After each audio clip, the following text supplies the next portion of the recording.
Now I'll take you ahead as far as the X factor is concerned. Okay. I always talk about the X factor, and I remember giving a talk to the IIT Kanpur students why a soldier walks into the hail of bullets. And this is what is the X factor all about. So any pay commission, when it comes up, we always request that pay commission, please take care of the X factor, because that soldier voluntarily walks through the hail of bullets. And that is what, till the time you have agreed and understood, and you give him some kind of a compensation. It's not a compensation.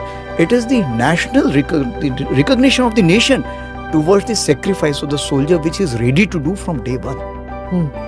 That his family will be taken care of when he walks into that hail of bullets. वो burden नहीं है to think कि मेरे बाद क्या होगा. वो भी है, and when he's alive also, to keep him motivated. Look, we recognize your services. That's why this X factor is all. सैनिक भाइयों, अपना जनरल साहब ने बताया हुआ सही है। जवानों के लिए अलग से पेमेंट होना चाहिए, उनका बेसिक ज़्यादा होना चाहिए, उनका जो डिसेबिलिटी पेंशन हो और सर्विस पेंशन हो, फैमिली पेंशन हो, सब कुछ ज़्यादा होना, अलग से होना चाहिए। ये नहीं है जो सिविल स्टाफ होता है उनका साथ जो मिलाकर पूरक एक ही कर रहे हैं, लेकिन सेना में जैसी हो जवान हो, जवानों के लिए अलग अलग जो उनका जो पेमेंट होता है उनका अलग होना चाहिए। क्यों बोलने से जवान सुबह से लेकर शाम तक गोली का आगे रहता है। जो गोली उसको कहां से आएगा उसको जानकारी नहीं है, किसी को भी नहीं है गोली कहां से आएगा क्या है बोलकर, लेकिन जवान तो वो गोली आएगा बोलकर सोचेगा ही नहीं है, आगे बढ़ते ही रहेगा। ये सही बात है जो जनरल साहब बताया हुआ, बहुत इंपॉर्टेंट सही बात है, सरकार को ये जानकारी लेना चाहिए। Military side you have seen that from the battalion commander till corps commander level we have allowed people to talk to each other, so that wherever there is some kind of a doubt we can raise the level and resolve it. But all this is dependent on the SR meeting which took place under NSA, and the empowerment has been given to WMCC. I have empowered all the corps commanders along the line of actual control to make sure that whatever issues can be resolved at their level where there is a misinterpretation of understanding and which can escalate to violence, that should be something. So we had, what are we looking at? That is there a requirement for us to look into that? Do we need to reduce the troops? Do we need to kind of have more confidence building measures? So all this will only take place once we come to a common point. Okay, from here we will start, and these are the steps we should follow. So once the steps are decided how to go about it, find that the intelligencies, the security forces and enforcement agencies, NIA and others, all three have joined hands together to help Awam to come up on its own. And now you have injected the development. Once you've done all these things, definitely there will be a sea change. And that's why we are saying that our theme of terrorism to tourism is actually seeing signs of success today. More than 5 lakhs in Amarnath Yatra, it was never heard of earlier. Now I'll take you ahead as far as the X factor is concerned. Okay. I always talk about the X factor, and I remember giving a talk to the IIT Kanpur students why a soldier walks into the hail of bullets. And this is what is the X factor all about. So any pay commission, when it comes up, we always request that pay commission, please take care of the X factor, because that soldier voluntarily walks through the hail of bullets.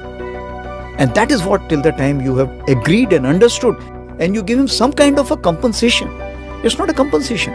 It is the national recognition of the nation towards the sacrifice of the soldier, which is ready to do from day one. That his family will be taken care of when he walks into that hail of bullets. वो burden नहीं है to think कि मेरे बाद क्या होगा. वो भी है, and when he's alive also, to keep him motivated. Look, we recognize your services. That's why this X.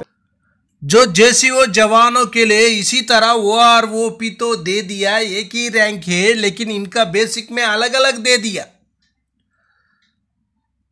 जो 2006 से पहले रिटायर्ड, 2006 के बाद रिटायर्ड बोलकर इनका बेसिक अलग अलग कर कर दे दिया हुआ है सरकार। इसी टेबल में देखने से आपको पूरा जानकारी हो जाएगा, एक बार देख लेना। जो सिपाही साहिबान के लिए जो सही मिलना था वो नहीं मिल रहे, जो नायक के लिए जो सही बेसिक मिलना था वो भी नहीं मिल रहे, जो हवलदार है उनको भी नहीं मिल रहे। एमएससीपी मिला हुआ उसको ज्यादा मिल रहे, जो एमएससीपी नहीं मिला उसको कम मिल रहे। दोनों सेम सर्विस किया होगा, लेकिन एक दिन का फर्क में रिटायरमेंट होगा। दिसंबर में आया होगा, ये जनवरी में आया होगा, 1 महीने का डिफरेंस में आया होगा, लेकिन इनका दोनों का बेसिक में बहुत अंतर आ रहा है। उसीलिए जो जेसीओ जवानों के लिए पे फिक्सेशन अलग से होना चाहिए। जो अभी 8th CPC आने वाला है उसी में भी जो सरकार सोचकर देना चाहिए। ये नहीं है कि जो 7th CPC में हुआ था उसी तरह नहीं करना चाहिए। 7th CPC में फिटमेंट फैक्टर 4 या 5 तक दिया हुआ है, लेकिन सबसे नीचे वाला फिटमेंट फैक्टर दिया हुआ है जवानों के लिए 2.57 दिया हुआ है, 2.62 भी था, 2.68 भी था, लेकिन नहीं दिया। 2.81 था, 81 मिला हुआ है ऑफिसर्स के लिए। जवानों के लिए नीचे वाला सबसे लास्ट वाला फिटमेंट फैक्टर दिया हुआ है 2.57, उसका बीच वाला नहीं दिया। 2.62 देना था, नहीं होने से 2.68 देना था, वो भी नहीं दिया। इसी बार सरकार जेसीओ जवानों के लिए, जो जवानों के लिए फिटमेंट फैक्टर अलग से देना चाहिए, उनको बेसिक में ज्यादा बढ़ोतरी होना चाहिए। ज्यादा से ज्यादा खतरा में चलने वाला है जवान, उनके लिए चाहिए। क्यों बोलने से जो सिविल स्टाफ है वो कभी भी सेफ में ही रहता है, उसको सुरक्षा है, लेकिन जो जेसीओ जवानों के लिए कोई भी सुरक्षा नहीं है। क्यों बोलने से इनको सुरक्षा देने के लिए वो आकर आगे खड़े हो जाता है। ये जानकारी लेना चाहिए। जो सिविल स्टाफ इनको सुरक्षा देने के लिए जो जेसीओ जवान है उधर बॉर्डर पर खड़ा होना पड़ता है, उनका सुरक्षा ही नहीं है। यह सरकार सोचना बहुत जरूरी है। धन अकाउंट दे रहे थे, राहुल बाबा कह रहे थे अकाउंट तो दोगे, अकाउंट में ट्रांसफर क्या करोगे? राहुल बाबा आज ये मोदी जी का चमत्कार देखिए, 10 लाख लोगों को घर की पहली किस्त एक ही क्लिक से ट्रांसफर वो ही अकाउंट में हो रही।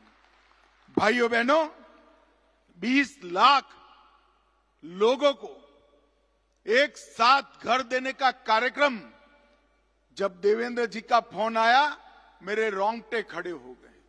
20 लाख लोग जिनके जीवन में एक स्वप्न हो कि मैं खुद के घर में रहूं, वो सभी लोगों का स्वप्न आज केंद्र सरकार और राज्य सरकार मिलकर पूरा हो रहा है। मैं देवरिया उत्तर प्रदेश के एक गांव में था, मुझे बरोबर याद है, एक माई ने जब पहली बार घर मिला उसने कहा मेरी 7वीं पीढ़ी खुद के घर में रहेगी, ये मेरा जीवन धन्य हो गया। आज 20 लाख लोगों को खुद का घर मिल रहा है, घर के अंदर शौचालय मिल रहा है, ऊपर सोलर पैनल भी मिल रहा है, और आपको आने वाले दिनों में गैस का सिलेंडर भी मिल जाएगा। ये सारी चीजें एक साथ पूरी करने का काम नरेंद्र मोदी जी और यहां पर महात्मा